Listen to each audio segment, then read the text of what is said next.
Welcome to the History Maps podcast. When you study the architecture of a 1,000-year-old building, you expect it to take a massive wrecking ball to bring it down. Right, something with huge kinetic force. Exactly. You see these towering stone walls, a foundation that has weathered storms for centuries, and, this imposing facade. But sometimes, if you look really closely, you realize the mortar has basically turned to dust. Yeah. The inhabitants are actively chipping away at their own support beams, and all it takes is one precise, strategic push in the right place, and the whole edifice shatters. Just collapses in on itself. Right.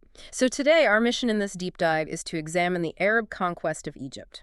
It's a pivotal campaign in our Islamic history series that effectively ended 1,000 years of Greco-Roman rule in the region. We are looking at how a province that had been under Roman and Byzantine control since 30 BCE was integrated into a completely new political and cultural sphere between 639 and 642. Yeah, we are going to answer a very specific question for you today.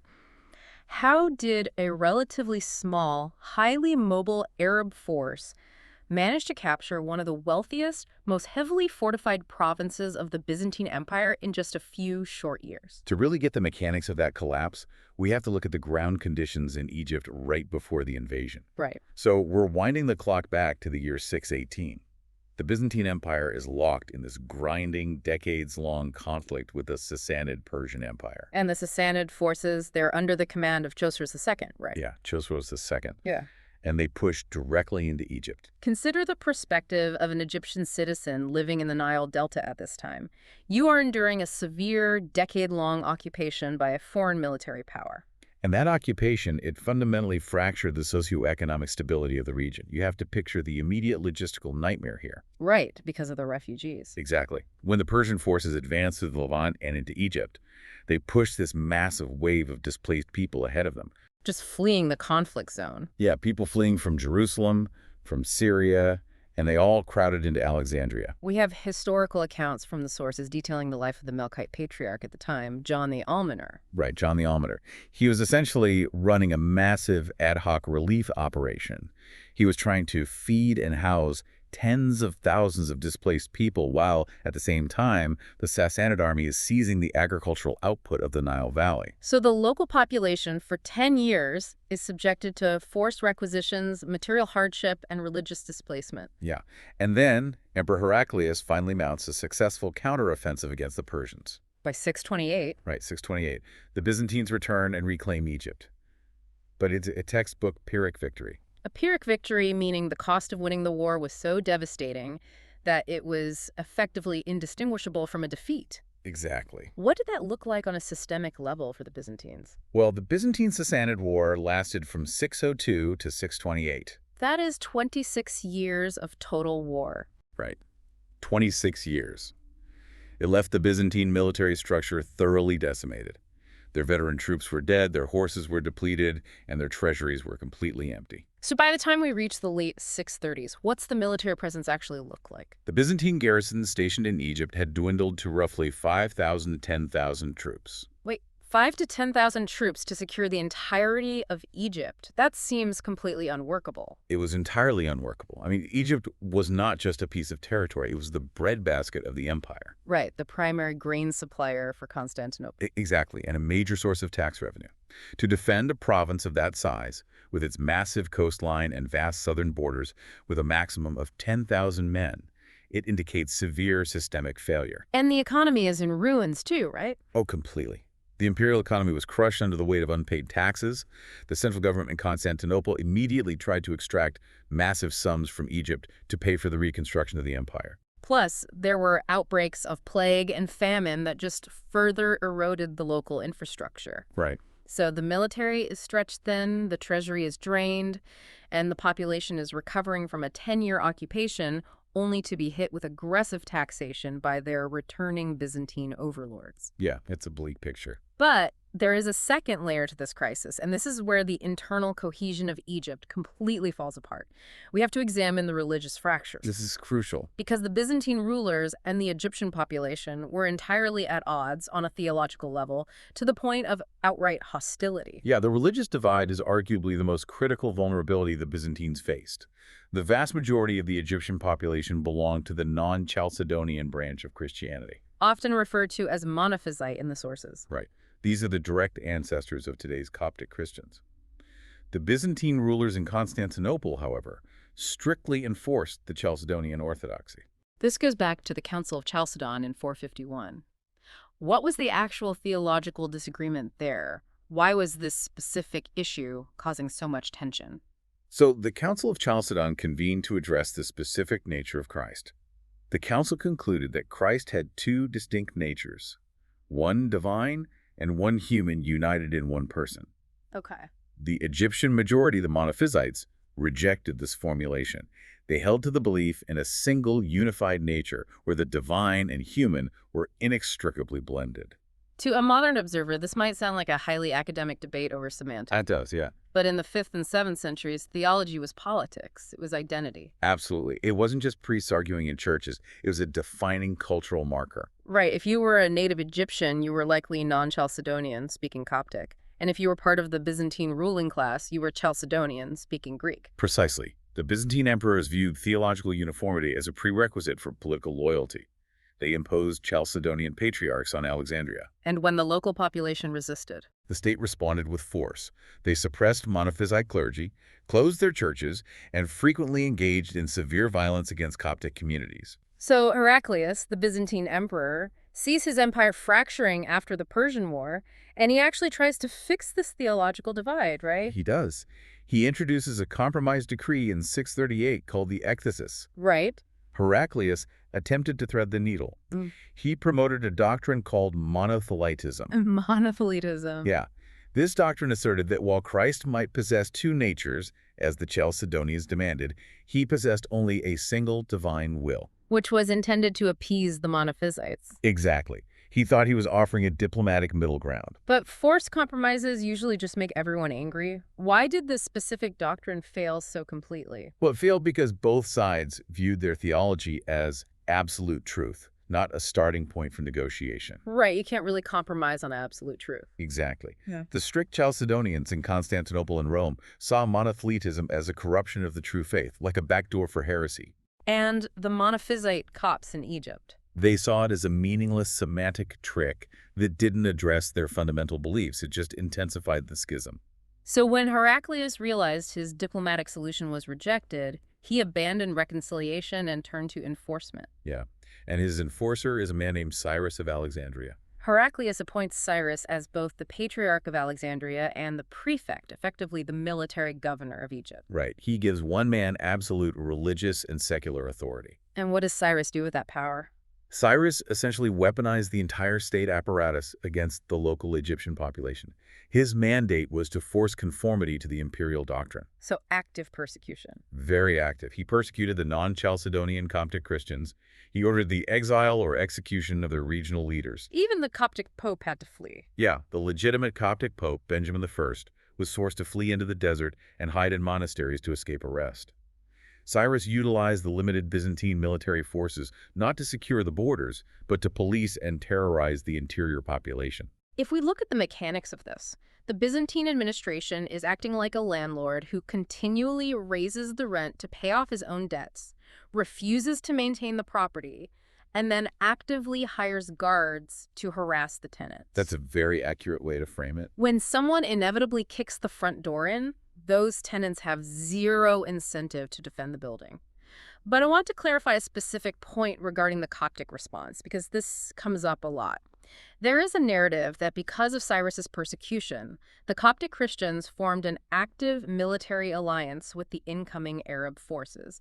Does the historical record actually support that? No, the historical record clarifies that this is largely a misconception. Okay. If you look at the chronicles of John of Nicaea, who was a Coptic bishop writing shortly after these events, the Copts did not form a massive organized insurgency to join the Arab armies. So they didn't take up arms against the Byzantines. Right.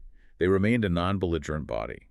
What their profound grievances generated was a posture of minimal resistance and tacit cooperation. They simply stepped out of the way. They stepped aside.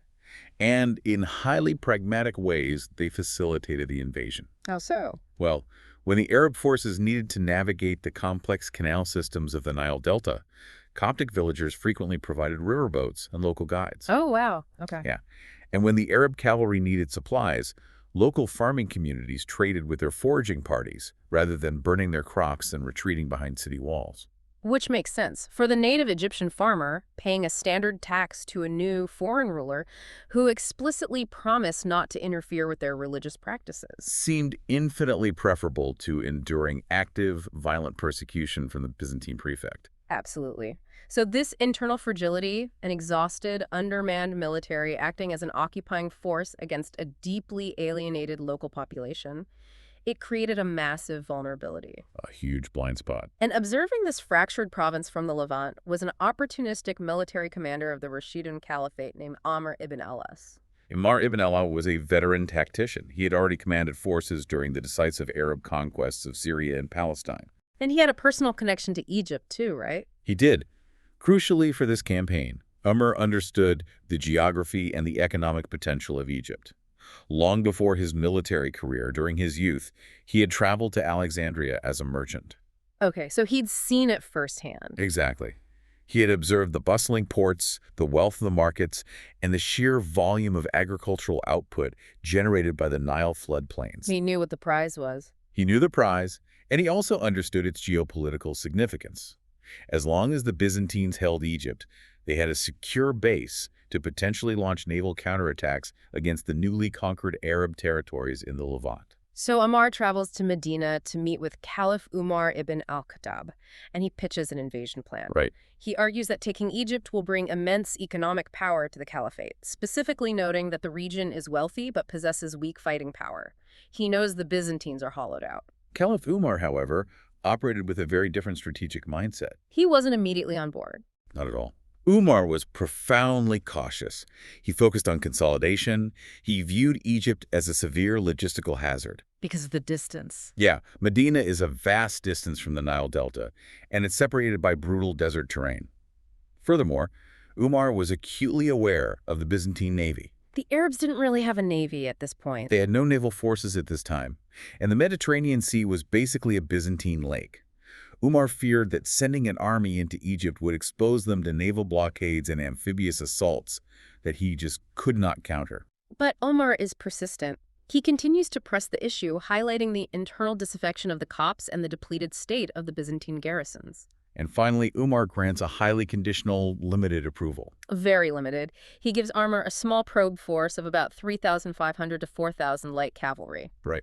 And he hands Amr a letter with very specific instructions that create this fascinating historical loophole. Yeah, the conditions Umar placed on the expedition really reflect his lingering anxiety about overextension.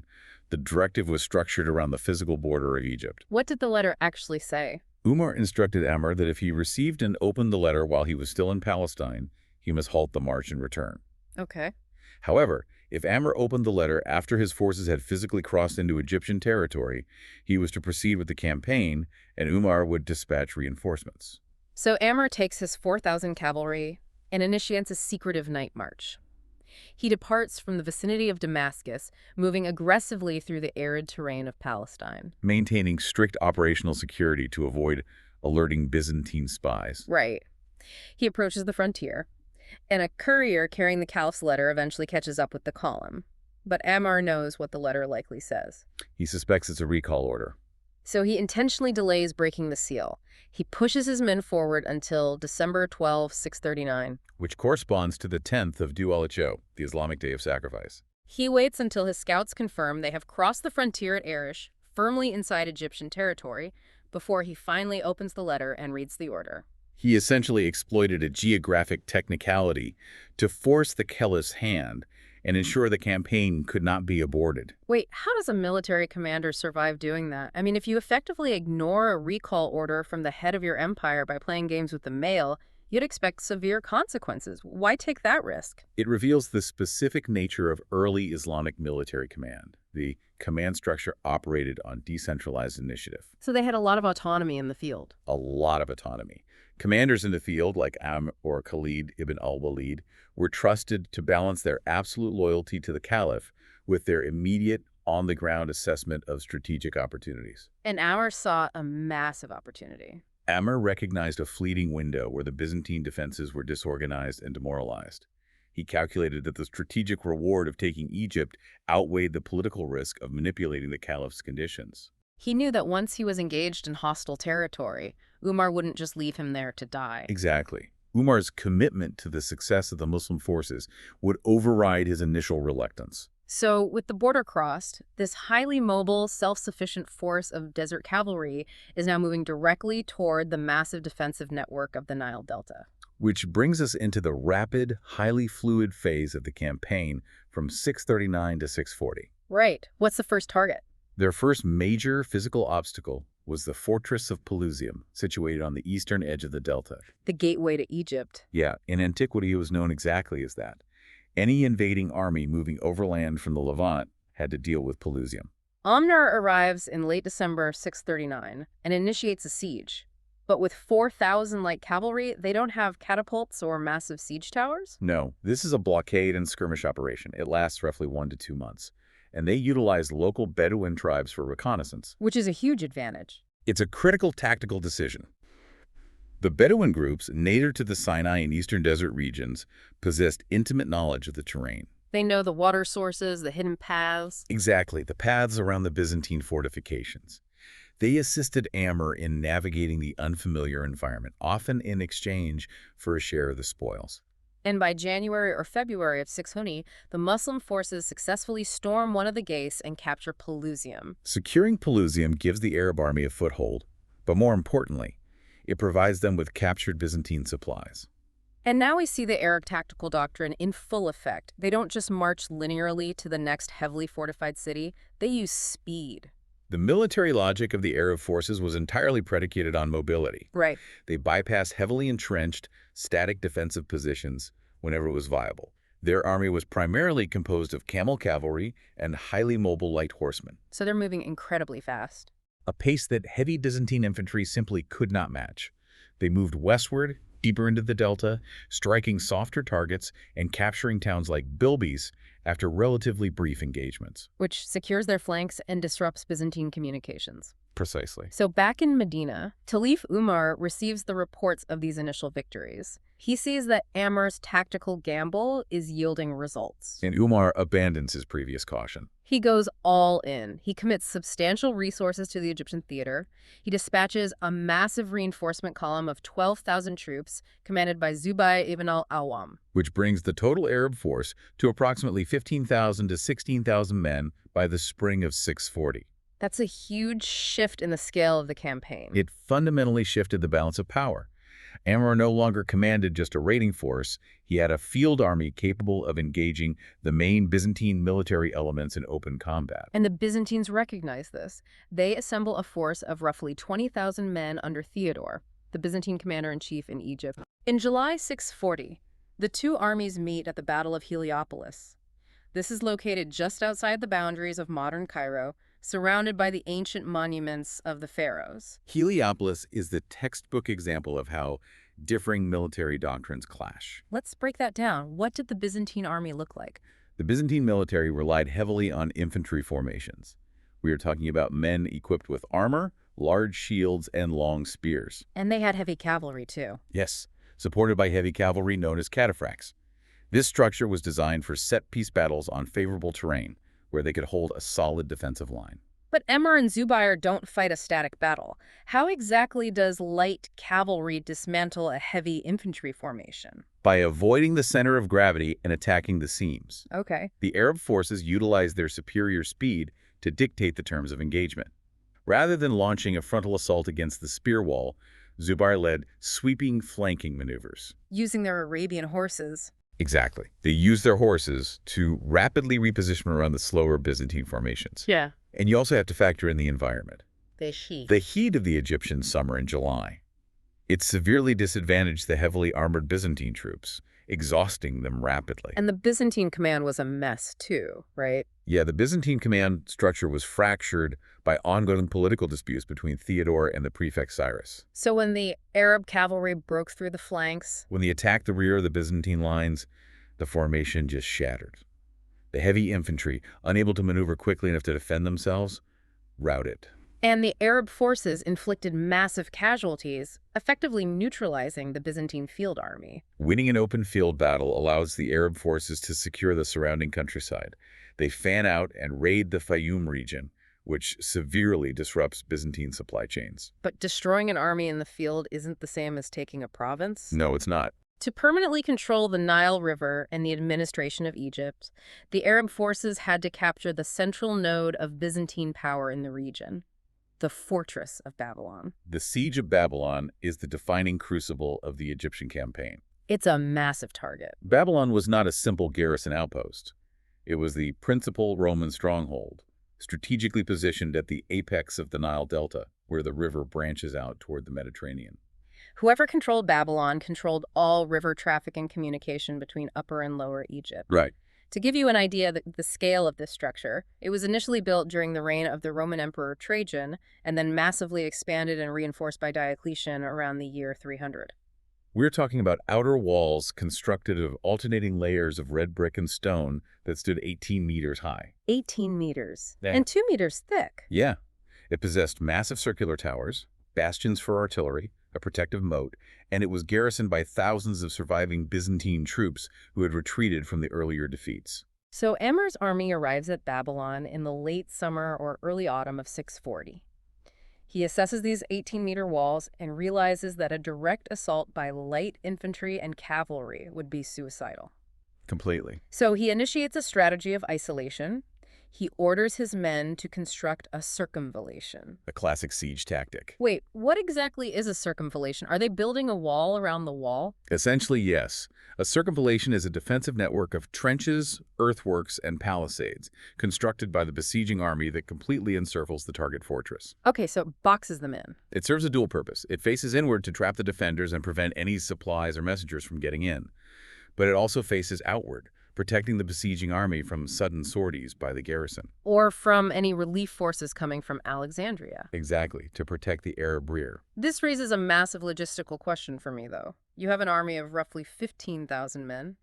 They are accustomed to rapid movement and living light. How does a force like that sustain a static siege, sitting in one location for 7 grueling months, without starving to death? Well, this is where the political and religious context we discussed earlier becomes the deciding factor of the war. The Copts. The Copts. If the native Egyptian population had supported the Byzantines, they would have employed scorched earth tactics. They would have burned their fields and poisoned the wells, which would have forced the Arab army to retreat into the desert. But they didn't. Instead, the local Coptic farming villages actively supplied the besiegers. They sold grain, livestock, and fodder to the Arab camps. So the vast agricultural wealth of the region sustained the 15,000 Arab troops indefinitely. While inside the walls of Babylon, the Byzantine defenders were cut off from their own province, slowly consuming their finite stores. For months, the situation is a stalemate. The Byzantine artillery and archers repel every minor probing attack.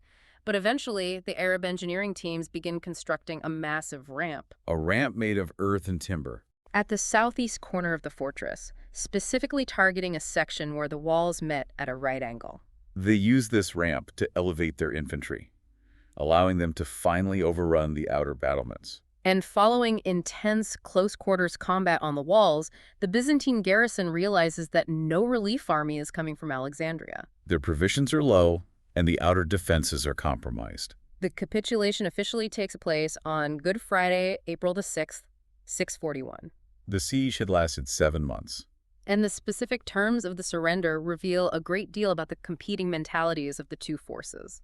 The Arab commanders grant the remaining Roman troops safe evacuation. They actually paused the evacuation for a few days to allow the Byzantine soldiers to celebrate Easter before they leave. Which is a remarkable detail. And while this evacuation is being organized, an event occurs that really highlights the deep dysfunction of the Byzantine administration. Right. The Byzantines had been holding numerous Coptic prisoners in the dungeons of Babylon, men who had been arrested for refusing to accept the Chalcedonian religious doctrine. The Arab terms mandate their release. But before the Byzantine officials leave, specifically a commander named Eudocianus, he orders his men to scourge several of these prisoners and amputate their hands. It is a striking demonstration of spite.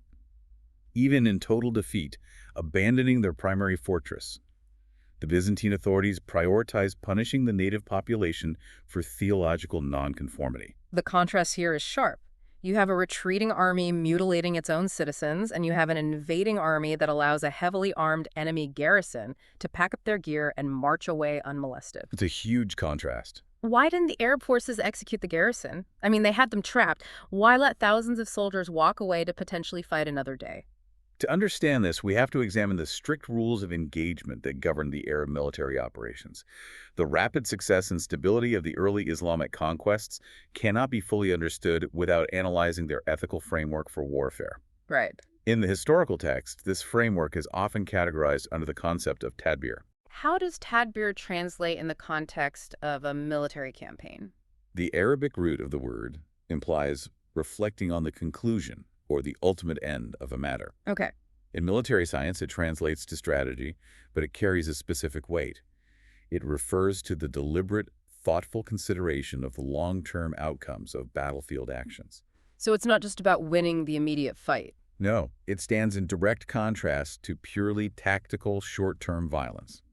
Tadbir demands that the means of waging war must rigidly align with a moral and ethical end state. And these ethical parameters were derived straight from the foundational texts, from the Quran, and the specific precedents set by the Prophet Muhammad. Correct. The Quran establishes explicit boundaries for armed conflict. The foundational rule is that fighting is permitted only against combatants, those who are actively waging war against the Muslim forces. And there's a strict, recurring prohibition against transgressing limits. Right. In practical terms, this resulted in an absolute ban on targeting non-combatants.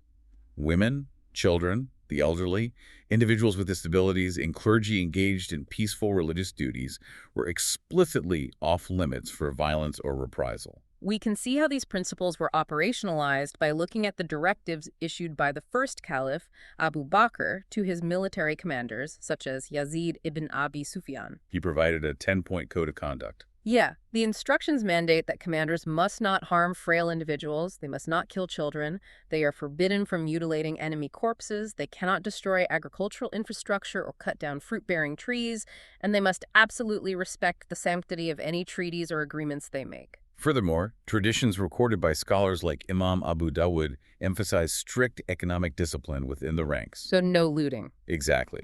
Spoils of war had to be collected centrally and distributed justly, with severe punishments for any soldier caught engaging in freelance theft, looting, or embezzlement from civilian populations. Which required immense discipline from troops who, in previous eras, might have expected to pillage conquered cities freely. Right. Let's view this through a purely strategic lens, removing the religious aspect for a moment. This ethical framework functioned as a highly effective, pragmatic weapon. It really did. I think of it like a hostile corporate acquisition in the modern business world. How so? Well, if a massive conglomerate attempts to buy out a smaller company and their stated plan is to fire all the employees, liquidate the physical assets, and destroy the existing corporate culture, the leadership of that target company will fight to the absolute bitter end. They'll burn the company down. Right. They will enact poison pill defenses. They will destroy it rather than hand it over. But if the acquiring conglomerate offers an ironclad guarantee that the staff will keep their jobs, the operations will continue uninterrupted, and the new leadership will provide stability and predictability, the motivation to mount a desperate, destructive defense completely evaporates. That mechanism perfectly describes the Arab advance through Egypt.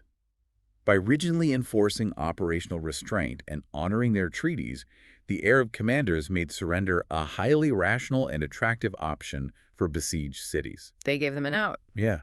When the Byzantine defenders at Babylon, and later the civic leaders in towns across the Delta, realized that they could safely evacuate their personnel, or that civilian populations could secure their property and religious freedom simply by agreeing to pay a poll tax, the existential dread of being conquered vanished. They didn't have to fight to the death because their lives and livelihoods were not under threat. This strategy of calculated restraint preserved the infrastructure, the agriculture, and the tax base of Egypt, which was the ultimate objective of the campaign. This strategy of calculated restraint, of trading immediate violence for long-term stability, faced its ultimate test at the jewel of the Mediterranean, the city of Alexandria. Alexandria was the administrative capital of Byzantine Egypt. It was a massive cosmopolitan port city. So following the capitulation of the Babylon Fortress, America consolidates his forces and marches the army north toward the coast. And by late June 641, the Arab forces establish a blockade around Alexandria. But the geography and defenses of this city present a fundamentally different challenge than Babylon. Oh, entirely different. Alexandria is protected by massive, thick stone walls. It is surrounded by a complex network of deep canals that impede cavalry movement, and most importantly, it sits directly on the sea. The Byzantine Empire maintains absolute naval supremacy. Right, so their fleets can continuously sail into the harbor, offload grain, fresh troops, and heavy weapons, and just sail away. A traditional land-based siege by a cavalry army is functionally impossible here. The Arab army possessed no ships. They could sever the land routes connecting Alexandria to the interior farming regions, but they could not starve the city out as long as the port remained open. So this geographical reality created a tense, prolonged standoff outside the walls. The situation requires a diplomatic resolution. Which brings Cyrus of Alexandria back to the negotiating table. Cyrus is still the prefect and the patriarch. He surveys the strategic landscape. He sees that the interior of Egypt is permanently lost. He recognizes the exhaustion of his remaining military forces, and he decides to make a pragmatic calculation. Cyrus negotiates a comprehensive surrender agreement with Amnor. He is aware that Byzantine forces are suffering catastrophic defeats on other fronts in the Levant, and he seeks to avert a massive, destructive assault on the city, should the Arabs eventually find a way to breach the walls. So on November 8, 641, the two leaders sign a formal treaty. The terms of this treaty are structured around an 11-month armistice. That's an incredibly long transition period. It is. During these 11 months, all Byzantine military personnel and state officials are permitted to peacefully evacuate the city by sea, taking their movable property with them. And in exchange, the city agrees to pay a massive tribute of 12 million dinars. Right. And to guarantee that neither side breaks the truce, they exchange hostages.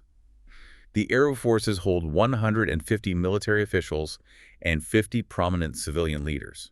The 11-month armistice really served both sides, didn't it? It did. It allowed the Byzantines to execute an orderly, systematic withdrawal of their administrative apparatus without the chaos of a routing retreat. And crucially, the Byzantines explicitly agreed that they would not dispatch an army to attempt a reconquest of the city. While the Arab forces, adhering strictly to their doctrine of tadbir, held their positions outside the city limits and refrained from any pillaging or harassment during the entire transition period. The armistice period finally expires. On September 29, 642, the Arab troops formally march into Alexandria.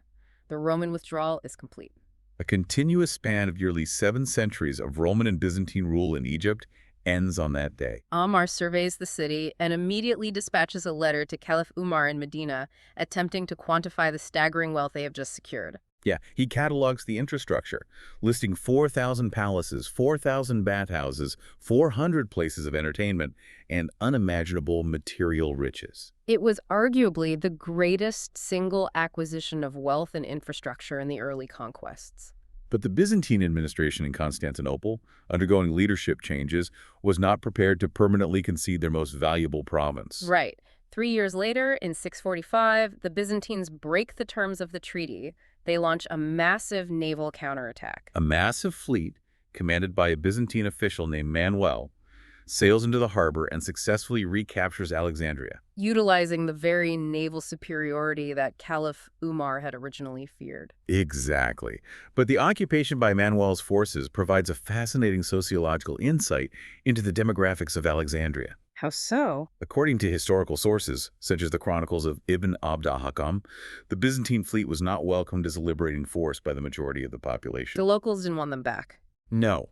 The local Monophysite Coptic Christians largely remained entirely passive. The only faction that actively supported and assisted Manuel's troops were the wealthy, pro-Byzantine Melkite citizens. The Chalcedonians. Right, the Chalcedonians, who were culturally Greek, and who deeply resented the loss of their privileged status and the new taxes imposed by the Arab administration. And as Manuel's army pushed out of the city into the countryside, they resorted to plundering local Egyptian villages for supplies. They alienated the local farming population all over again. The central government in Medina reacts immediately. Ammar ibn al-Aziz, who had briefly been reassigned, is ordered back to Egypt. He returns commanding 15,000 veteran troops. And the Byzantines, adhering to their traditional military doctrine, marched their heavy infantry out of the safety of Alexandria's walls to meet the Arabs in a pitched open field battle. Which goes exactly like you'd expect. Yeah, Ammar employs his highly mobile cavalry and relies heavily on coordinated archery volleys to degrade the Byzantine formations before launching a final, devastating assault that completely routs Manuel's forces. That decisive defeat in 645 shattered the Byzantine expeditionary force. Manuel was killed, the fleet retreated, and the Byzantine Empire was permanently expelled from the region. The military phase of the conquest is officially over. The Byzantine threat is neutralized. But this transitions the Arab leadership into a far more complex challenge. They have conquered an agrarian powerhouse. Now they have to figure out how to govern it, maintain order, and extract tax revenue without accidentally destroying the very economic engine they just captured. This is where the long-term success of the Islamic Empire was forged. Winning the war requires tactical brilliance. Administering the resulting peace requires bureaucratic genius. The administrative decisions implemented immediately following the conquest fundamentally engineered the future of the Egyptian state. The first major administrative decision Amr makes is geographic. He decides not to use Alexandria as his capital. Despite its 4,000 palaces and existing infrastructure. Right. He founds an entirely new administrative center called Fustat, located further south, near the old Babylon Fortress. The decision to build Fustat was a deliberate mechanism for social and military control. The Arab military forces were settled in Fustat in designated tribal districts known as Qitas. Right. Why intentionally isolate your army in a new garrison town? Why not let the soldiers move into the empty estates in Alexandria or spread out across the agricultural lands? Because Caliph Umar recognized a fundamental historical trap. He understood that if his highly disciplined, mobile desert warriors were allowed to disperse into a wealthy, cosmopolitan city, or if they were granted large tracts of farmland, they would rapidly lose their martial edge. They'd settle down. They would transition from being soldiers into being landlords and local politicians.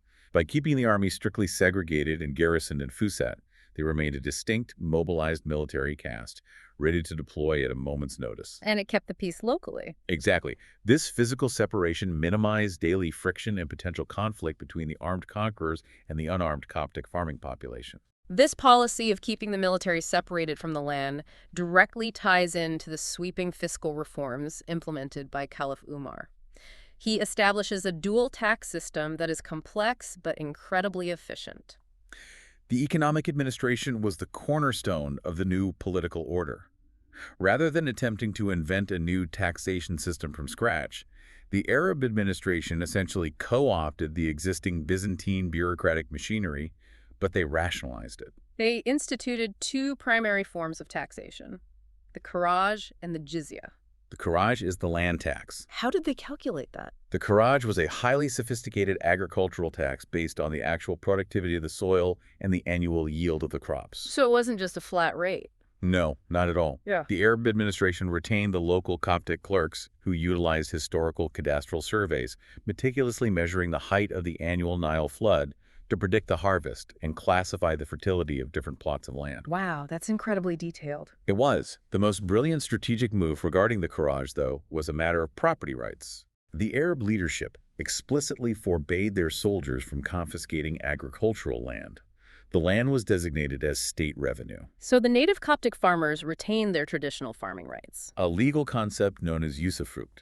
They continued to live in their villages and work the exact same fields their families had worked for centuries, simply paying a portion of their harvest or a fixed monetary equivalent to the new state treasury.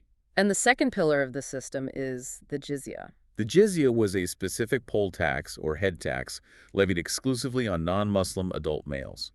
It was a tiered system based on individual wealth, typically assessed at 12, 24, or 48 dirhams annually. And payment of the jizya functioned as a social contract. Exactly.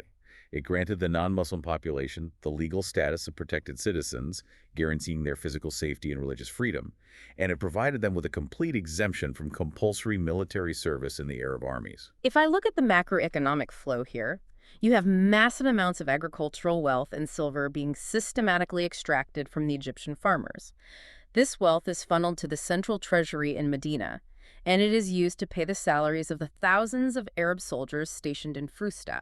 Yeah. How does the Egyptian economy not immediately crater under the strain of that massive wealth extraction? The paradox is that the Egyptian economy actually stabilized and grew. Yeah. The critical factor was predictability. It's predictability. Under the Byzantine system, taxes like the annona were notorious for arbitrary, crushing exactions. If the emperor in Constantinople needed to fund a sudden war, or if a local governor was particularly corrupt, the tax burden on a village could double overnight without warning. Which ruins planning and investment. Right. Caliph Umar strictly prohibited arbitrary taxation and enforced harsh penalties on administrators caught extorting the population. The Coptic farmers knew precisely what their tax burden would be each year based on the river's flood levels.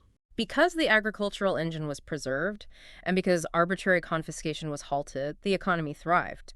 The massive grain shipments that once sailed across the Mediterranean to Constantinople were simply redirected eastward, transported overland or by new canals to the Red Sea, and shipped to the Arabian Peninsula. The administrative continuity is remarkable. They kept the bureaucrats, they kept the ledgers, they just changed the address where the checks were sent. But this specific tax structure, particularly the jizya, contained a hidden demographic mechanism. Over time, it slowly and fundamentally transformed the religious and cultural fabric of Egypt. This brings us to the gradual process of conversion. We need to correct a persistent historical myth regarding the Islamic conquests. There is a common narrative that conquered populations were forced to convert to Islam instantly at the point of a sword. The demographic and fiscal data from early Islamic Egypt entirely contradicts this. It was absolutely not an overnight transformation. Our sources indicate that Muslims remained a very small minority of the population, likely comprising less than 10% for centuries after the initial conquest. You have to consider the initial numbers. The Arab settlement was incredibly small, perhaps 12 to 15,000 soldiers, along with their families, ruling over a native Egyptian population estimated between 4 and 7 million people. Islamization was a glacial, systemic evolution. And the primary engine driving this demographic shift was not coercion, but economics. Because converting to Islam legally exempted an individual from paying the jizya poll tax. Precisely. For a wealthy merchant, the jizya might be a manageable business expense. But for a poor Coptic farmer struggling through a year with a low Nile flood, the annual poll tax was a heavy burden. Converting to Islam offered immediate, tangible fiscal relief. The central government actually found itself in a paradoxical situation. They required the massive revenue generated by the jizya to fund the military and the state infrastructure, but their foundational religious mission inherently encouraged conversion.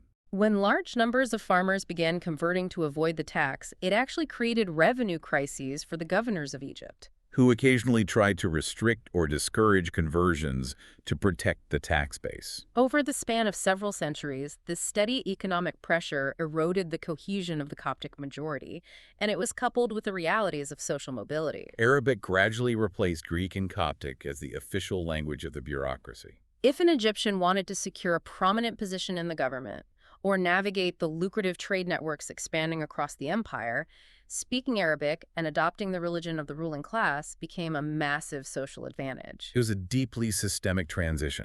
Historical evidence, particularly from tax registers and onomastic data, which involves tracking the changing names on official legal and financial documents, demonstrates that the tipping point did not arrive until the 10th to 12th centuries during the rule of the Fatimid dynasty. It took roughly 400 years for the Muslim population to approach majority status in the Egyptian countryside. So, the military conquest of the province was executed in nearly 3 years, but the cultural and religious conversion of the society took nearly 400 years. It is a profound distinction between military victory and cultural integration.